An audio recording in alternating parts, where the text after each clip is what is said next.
Louise Porton, age 23, was a self-described model and escort. Porton worked under the name Lollipop on the website Purpleport. Purpleport is an online platform that brings freelance photographers and models together. Porton had two beautiful daughters, 17-month-old Scarlett and Lexi Draper, age 3. Porton lived in Skided, located in Rugby, Warwickshire in England. She moved there to keep distance between the girls and their biological father, Chris Draper.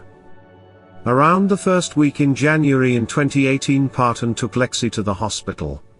While the child lay sick in her hospital bed, her mother took topless photos in the hospital restroom, and conversed with men she met through a website, about performing sex acts for money.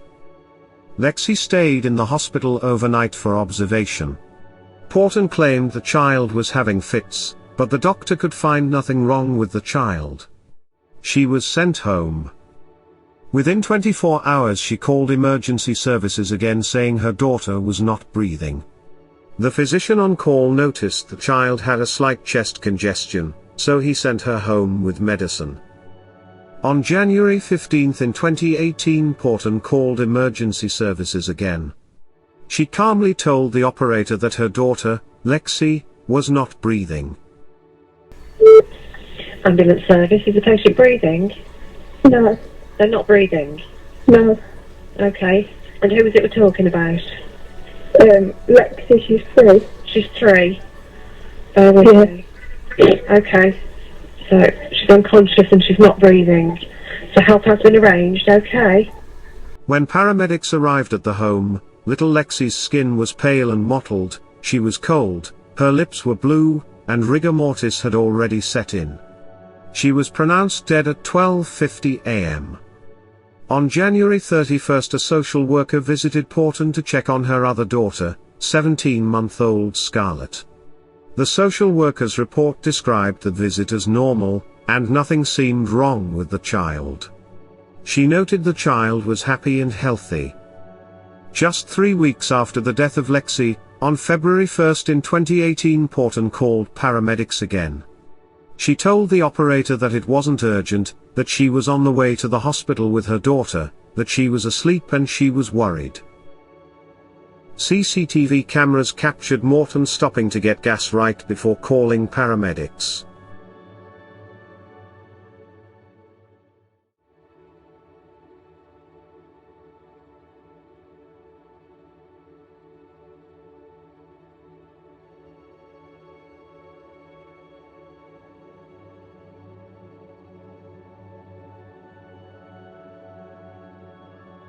She drives a little ways, then pulls into a parking spot where she waited on emergency services to arrive.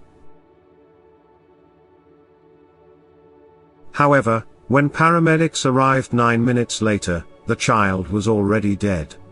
The paramedics described Porton as calm and emotionless. She told police she has no idea how her daughters died or what caused it. The police found it suspicious that both of Porton's daughters died within weeks of one another under her care.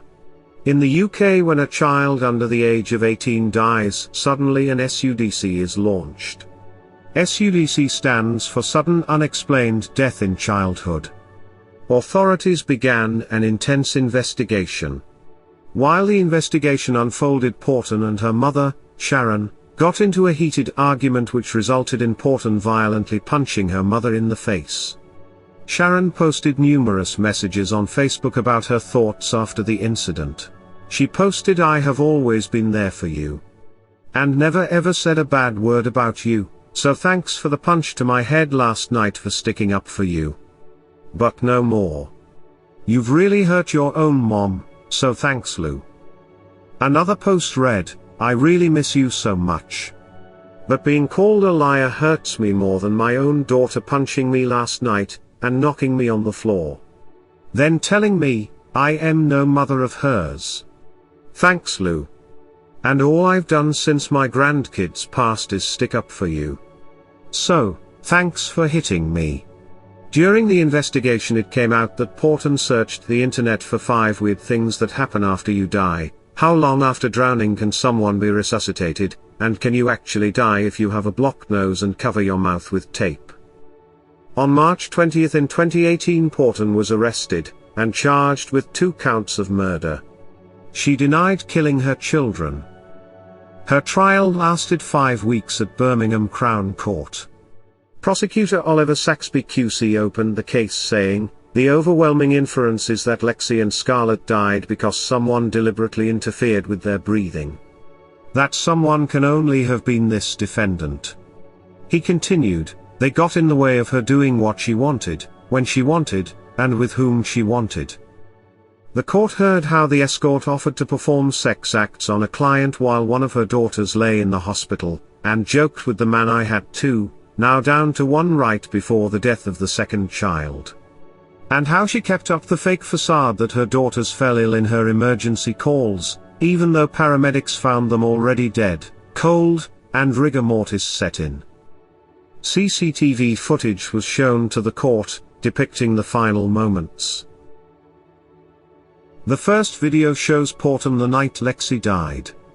The children were both acting completely normal.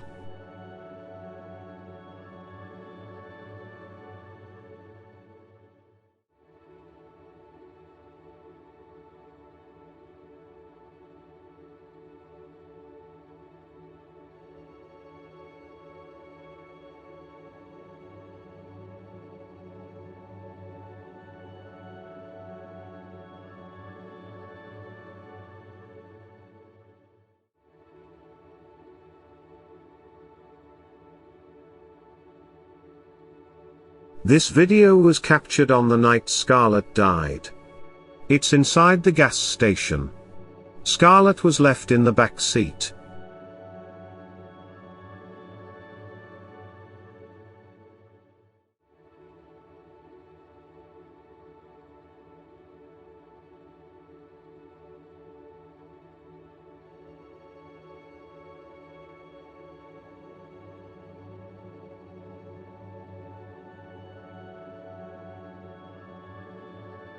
This chilling footage was the last night little Scarlett was seen alive. Jurors heard how Porton murdered her 2 daughters because they got in the way of what she wanted to do. How Porton would spend hours every day talking with men on dating apps like Meet and Badoo, and would often coax family members into watching her children so she could hook up with clients. Jurors also heard how Porton told one client that she could have sex with him despite being in a shared room with her girls, as long as they are quiet. It also came out that she not only took photos in the bathroom of the hospital, but also exchanged numbers with the security guard at the hospital, and later exchanged a series of text messages with him while her daughter was hospitalized. In the texts she agreed to meet and exchange her services for money. Prosecutors told the court that Porton even used FaceTime with a man in front of the funeral arranger. Both children showed signs of deliberate airway obstruction, and Scarlett had evidence of recent bleeding around her neck tissue showing that she was strangled. The coroners found that there was no natural reason for either child's untimely deaths. Porton's cousin said she would steal from her grandmother as a teenager, and fight viciously with her siblings. She said her cousin would brag often about how much money she took in being a prostitute. She went on to discuss how she alienated herself from the family, and said Porton refused to visit her grandmother at her deathbed, and didn't go to her funeral when she passed away. She said when Porton was much younger, her mother would bring her to visit her grandmother. She said the girl was never a normal child. She described her family as being close, but Porton would stand off to herself and give everyone horrible looks. If anyone tried to sit by her, she would tell them to go away or that she would smash their face. She said she knew how to be sly from a young age. She was very manipulative. The court heard how the father of the children had no access to his children. Porton continuously tormented him over whether he was their father. Porton's landlord, Leanne Bradley, said that she would look after Porton's children often, and sometimes Porton would stay gone the whole day. She said Porton would do anything to get rid of her children for as long as possible. She said that on the rare occasion that Porton did have to look after her own children, she would get easily frustrated and swear at them. Porton's own sister described texts sent to her from Porton discussing how she gave her daughters sleeping medicine, and leaving them alone so she could meet up with clients to exchange money for her services. Louise Porton was sentenced to life in prison, with a minimum term of 32 years. Crown Prosecutor Anne Julie Shergill told reporters in a statement after the verdict was read, "This is a deeply upsetting case involving the death of two very young children at the hands of their mother. We will never be able to say for certain why Louise Porton killed her children. The lack of emotion she has shown throughout the proceedings has been disconcerting. She has robbed her daughters of their lives, and denied their father the opportunity to know them." Mrs. Justice Yip described her actions as evil and calculated, and told her, "These were blameless young children who were plainly vulnerable, and ought to have been able to rely on their mother to protect and nurture them." She went on to say the Porton had no medical history or mental disorder to explain why this happened. She said, "One way or another you squeezed the life out of each of your daughters, only calling emergency services when you knew they were dead. I am sure the time of deaths, you intended to kill each of your daughters. Why you did so, only you will know." The girl's 25-year-old father, Chris Draper, had his victim impact statement read aloud in court. "I am broken. I will never be the same person. I just keep asking myself, why did Louise do something so evil to my beautiful daughters? They were just an inconvenience to you. Why did she not give them to me? Because of Louise I will never be able to hear their voices. Louise deprived me of my daughters. I never met Scarlett. That pain will live with me forever. I hate Louise. No punishment will ever be enough. I now have depression and anxiety. I constantly think about the girls. Since Lexi and Scarlett died, my mental health has declined. I have regular appointments with my GP. I am unable to go back to work. All of these things have made day-to-day life difficult. We feel that the girls have been let down by the system. This could have been prevented. This is something I thought I would never have to write. The only comfort is that both Lexi and Scarlett are together now." Sharon Porton, Louise Porton's mother, said she no longer considered Louise to be her daughter after murdering her granddaughters. She said, she and her sister had their whole lives ahead of them, and Louise took that away for her own evil, selfish reasons. Their own mom. "I had no idea what was going on, and I feel guilty that I couldn't do more to protect my granddaughters." She continued, saying that her daughter cut her out of her life, and later she learned of Lexi's death through her son. She said, "My legs buckled under me and I collapsed to the floor, screaming. Lexi was just 3, how could she be dead?" She said she tried to make contact with her daughter but she refused her calls. Then she found out days later that Scarlett was also dead. This time it was Louise. She said, "Mom, Scarlett's dead. At first I thought I misheard. I thought she meant Lexi. But she said it again." She said her daughter told her she died from heart failure. She added, "She didn't sound upset. It was as though she was telling me what she'd had for tea. I thought it must be the shock. First Lexi, and now, just 2 weeks later, her little sister. I needed answers." But before she could get any answers, her daughter once again cut her out of her life. Around the same time she discovered that the police were investigating the murders as suspicious. She continued, "If she'd told me she didn't want the girls, I would have happily taken them in. I would have done anything for them. Instead they are gone forever, and I will live the rest of my life with heartbreak and regret." The 48-year-old grandmother could not take the loss of her beautiful grandchildren. She was haunted by the evil actions of her daughter. The distraught grandmother took her own life. Her body was found at approximately 12:45 p.m. on Sunday, February 2 in 2020. After the case, Detective Superintendent Pete Hill, of Warwickshire Police, said, "I will never be able to understand why Louise Porton murdered her children. She has lied repeatedly to friends, family and professionals. At no point has she ever shown any real signs of emotion." Psychologist Dr. Jane McCartney said, "The case is so shocking because it goes against nature. Mothers are the ones who give life, so when they take it away, it's all the more horrifying." Porton tried to present herself as a loving mother, but those close to her believed she saw her children as burdens who got in the way of her work as an escort and fetish model. Another relative who wanted to stay anonymous said, "It's a shame we don't have the death penalty in this country. If you are going to take an innocent person's life, you should be prepared to give your life as well, and she's taken two. She'll have a TV, she'll be given food, and she should have that.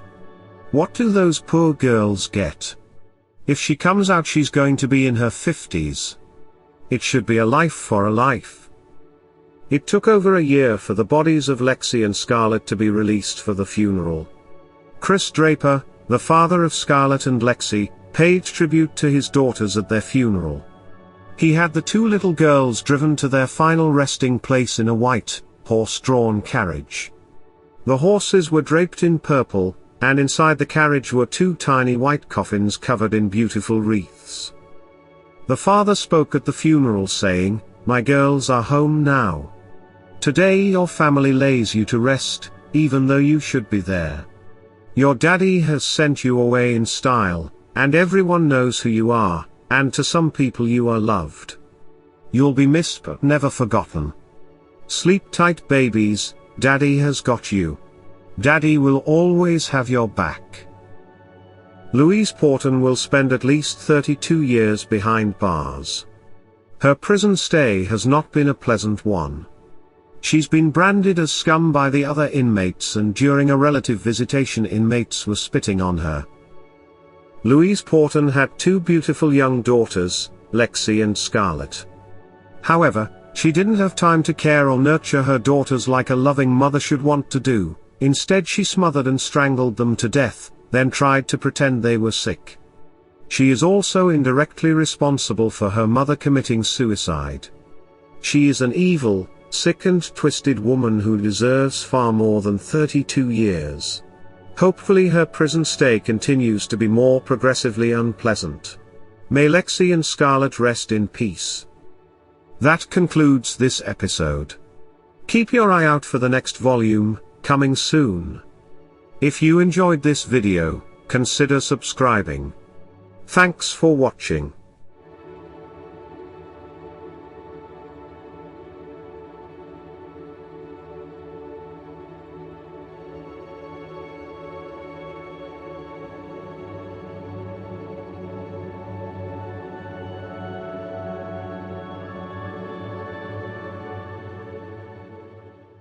Want to help support the channel you love, and get something in return? Simply purchase some Elizabeth's Chronicles merch. We have coffee mugs, t-shirts, sweatshirts, cozy blankets, beach towels, phone covers and more. Use the coupon code EC10OFF4U, and get 10% off your order. The link to order is in the description area below this video. Thanks for helping Elizabeth's Chronicles continue to make the videos you love.